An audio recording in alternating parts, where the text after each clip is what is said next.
اعوذ باللہ من الشیطان اللعین الرجیم بسم اللہ الرحمن الرحیم۔ معجزہ امام جعفر صادق علیہ السلام۔ اللہم صل علی محمد وآل محمد وعجل فرجہم اجمعین۔ بسم اللہ الرحمن الرحیم۔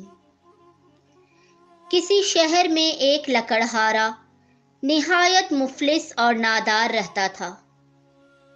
وہ مصیبت زدہ ہر روز جنگل سے لکڑیاں کاٹ کر لاتا اور فروخت کر کے بمشکل اپنا اور اپنے بچوں کا پیٹ پالتا تھا۔ افلاس سے تنگ آ کر ایک دن اس نے اپنی بیوی سے کہا کہ برائے روزگار باہر جاتا ہوں، عجب نہیں کہ پروردگار عالم رحم فرمائے اور ہماری مصیبت دور ہو۔ یہ کہہ کر لکڑہارا تلاش معاش میں گھر سے نکل کھڑا ہوا اور دوسرے شہر جا پہنچا، مگر وہاں بھی تقدیر نے ساتھ نہ دیا اور وہاں بھی یہی کام کرنے پر مجبور ہو گیا، اور یہ سلسلہ 12 برس تک رہا، لیکن فکر و پریشانی اور مفلسی نے ساتھ نہ چھوڑا۔ اس لیے نہ تو اس نے اپنے بال بچوں کو کچھ بھیجا اور نہ ان کی خبر لی۔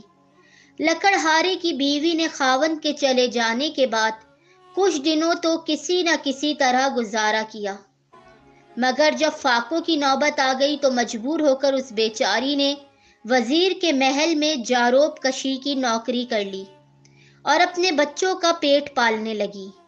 ایک شب لکڑہارن نے خواب میں دیکھا کہ میں وزیر کے محل میں جھاڑو دے رہی ہوں کہ اتنے میں مولائے کائنات حضرت امام جعفر صادق علیہ السلام اللہم صل علی محمد وآل محمد وعجل فرجہم اجمعین مع چند اصحاب صحن خانہ میں تشریف لائے۔ پھر اپنے اصحاب کی طرف متوجہ ہو کر فرمایا کہ معلوم ہے آج کون سی تاریخ اور کون سا مہینہ ہے؟ اصحاب نے نہایت ادب سے عرض کیا، مولا آج شب 22 رجب المرجب ہے۔ تب حضرت نے اپنی زبان معجز بیان سے ارشاد فرمایا، اگر کوئی کسی مشکل میں گھرا ہو یا اور کسی پریشانی میں مبتلا ہو، بس صدقے دل 1.25 سیر میدے کی پوریاں اگر مقدار کا شیرہ وہاں ہو تو پکا کر 2 کنڈوں میں رکھ کر ہمارے نام کی نظر و نیاز 22 رجب المرجب بوقت نماز صبح دلوا کر اللہ کی بارگاہ میں ہمارے وسیلے سے اپنی حاجت طلب کرے، انشاءاللہ اللہ مراد ضرور پوری کرے گا۔ اتنے میں لکڑہارن کی آنکھ کھل گئی، پھر اسی وقت اس نے بسط کے دل نظر دینے کی نیت کی اور حسب الارشاد امام عالی مقام نظر پیش کی۔ اب ذرا لکڑہارے کا حال سنیے۔ یہاں تو 22 رجب المرجب بوقت صبح یہ لکڑہارن نظر امام دلا رہی تھی اور وہاں لکڑہارا درخت پر چڑھا ہوا لکڑی کاٹ رہا تھا کہ اچانک اس کے ہاتھ سے کلہاڑی چھوٹ کر زمین پر گری۔ اس نے درخت سے اتر کر کلہاڑی اٹھانے کے لیے بڑھا تو اسے زمین میں کوئی شے دفن ہونے کا شبہ ہوا۔ اس نے اس جگہ کو کھودا تو اسے وہاں خزانہ دکھائی دیا۔ تھوڑا مال لے کر اس وقت تو بند کر دیا، مگر تھوڑا تھوڑا کر کے کچھ عرصے میں اس نے اس خزانے کا ایک حصہ نکال لیا اور پھر اپنا سامان سفر تیار کر کے اپنے ملک کی طرف روانہ ہوا۔ گھر پہنچ کر اپنے اور اپنے بال بچوں کے لیے ایک عالیشان مکان بنوایا، بیوی بچوں کے آرام و آسائش کے سامان مہیا کیے اور زندگی نہایت خوشی سے بسر کرنے لگا۔ ایک روز لکڑہارن نے اپنے خاوند سے نظر امام کی ساری کیفیت بیان کی۔ جب اس نے اور مہینہ اور تاریخ بتایا تو وہی مہینہ اور وہی تاریخ تھی جب لکڑہارے کو وہ خزانہ ملا تھا۔ یہ سن کر لکڑہارا بڑا متاثر ہوا اور صدقے دل سے ایمان لے آیا اور یہ نظر تاریخ مقررہ پر برابر دلاتا رہا۔ ایک دفعہ وزیر کی بیوی اپنے بالے خانے پر چڑھی، اس کو کچھ دور پر ایک عالیشان مکان نظر آیا، 7 کنیزیں بھی تھیں، اس لیے ایک کنیز سے اس مکان کی طرف اشارہ کرتے ہوئے پوچھا، یہ کس کا مکان ہے؟ کنیز نے جواب دیا، اسی لکڑہارن کا مکان ہے جو کئی سال پہلے حضور کے یہاں جھاڑو دینے پر ملازم تھی۔ یہ سن کر وزیر کی بیوی نے لکڑہارن کو بلوا کر مفصل حالات دریافت کیے۔ لکڑہارن نے سارا حال بیان کر دیا، جس میں اپنا خواب اور کنڈوں پر نظر امام بھی تھا۔ وزیر کی بیوی کو کچھ بھی یقین نہ ہوا، بلکہ دل میں یہ خیال آیا کہ یہ سب جھوٹ ہے۔ اس کے شوہر نے کہیں چوری کی ہے جس کی بدولت وہ مالدار ہو گیا ہے۔ یہ مجھ سے چھپاتی ہے۔ وزیر کی بیگم کا یہ خیال فاسدوں میں آنا تھا کہ اس کے شوہر نامدار وزیر پر مصیبت ناگہانی آ گئی۔ بادشاہ وقت کا نائب وزیر اس کا دشمن تھا۔ اس نے موقع پا کر بادشاہ سے اس کی چغلی کر دی کہ وزیر اعظم خائن ہے۔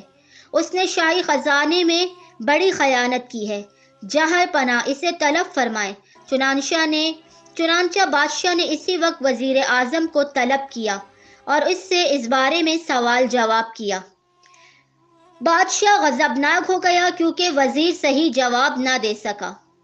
وزیر اعظم کا سارا مال و اسباب ضبط کر لیا گیا اور اس کی بیوی اور ان دونوں بچوں کو نکال کر محل سے باہر پھینک دیا گیا۔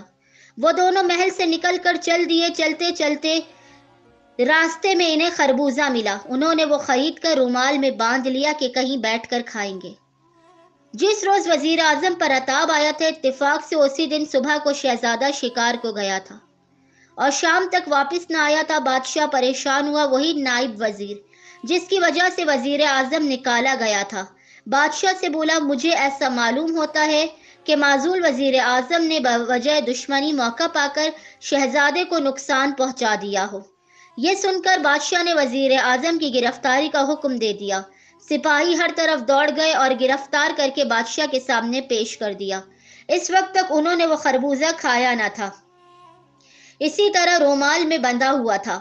بادشاہ نے دریافت کیا، رومال میں کیا ہے؟ معطوب وزیر اعظم نے جواب دیا، خربوزہ ہے۔ رومال کھولا تو اس میں شہزادے کا سر نظر آیا۔ بادشاہ اپنے بیٹے کا سر دیکھ کر بے حد غضبناک ہوا اور حکم دیا، انہیں رات بھر قید میں رکھو، صبح ان کو قتل کر دینا۔ معطوب وزیر اعظم اور اس کی بیوی دونوں قید خانے میں بند کر دیے گئے۔ وزیر اعظم معطوب نے بیوی سے پوچھا، یہ بات سمجھ میں نہیں آتی کہ ہم پر یہ ناگہانی مصیبت کیسے آئی؟ کون سا ایسا گناہ ہو گیا جس کی سزا بھگتنی پڑ گئی؟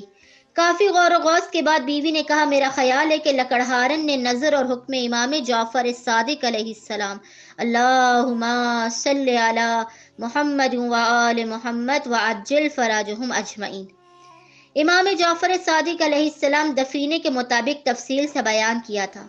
میں نے اس پر قطعی یقین نہ کیا اور جھوٹ پر مجبور کیا۔ معطوب وزیر اعظم نے جواب میں کہا، اس سے بڑھ کر اور گناہ کیا ہوگا کہ جس کی وجہ سے ہم پر یہ عذاب نازل ہوا ہے؟ تم اسی وقت امام جعفر صادق علیہ السلام کے جو قول کو جھٹلایا ہے اس کے لیے توبہ کرو اور معافی مانگو۔ امام عالی مقام کا فرمانا درست ہے۔ الغرض دونوں رات بھر گریہ ازاری کرتے رہے اور اپنے گناہوں کی معافی مانگتے رہے۔ خلوص دل سے نظر امام کی منت مانی، اللہ نے ان کی توبہ قبول کر لی۔ صبح شہزادہ شکار سے واپس آیا اور بادشاہ کی خدمت میں حاضر ہوا۔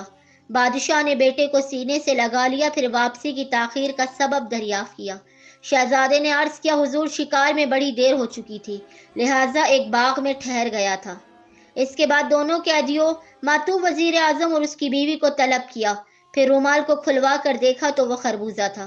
بادشاہ سخت متعجب ہوا اور وزیر اعظم معطوبہ سے دریافت کیا کہ یہ کیا معاملہ ہے۔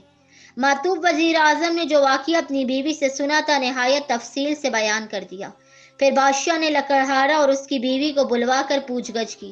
انہوں نے بھی اول سے آخر تک تمام ماجرا بیان کر دیا۔ یہ سن کر بادشاہ بھی صدق کے دل سے ایمان لے آئے اور معطوب وزیر اعظم کو بحال کر کے دوبارہ اس کے عہدے پر فائز کیا اور چغلی خور وزیر اعظم کو معطوب کر کے شہر بدر کر دیا۔ اللہم صلی علی محمد وآل محمد وعجل فرجہم اجمعین، اللہم صلی علی محمد وآل محمد وعجل فرجہم اجمعین، اللہم صلی علی محمد وآل محمد